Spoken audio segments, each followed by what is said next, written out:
నైతిక విలువలను కాపాడుకోవటం ప్రధానమైన కర్తవ్యం. To uphold the ethical values is one's own responsibility. Eenadu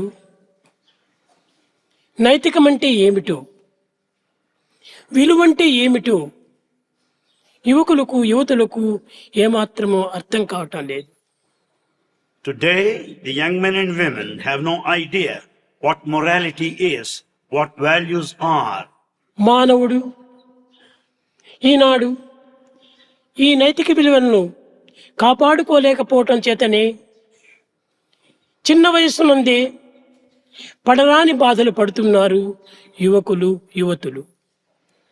Many young people, men and women, suffer a lot at an young age because they are not able to protect and maintain the moral values. మానవత్వం అనగా కేవలము నైతిక విలువతో కూడినటువంటి ఒక జీవితమే. Human life is one that exists in combination with morality.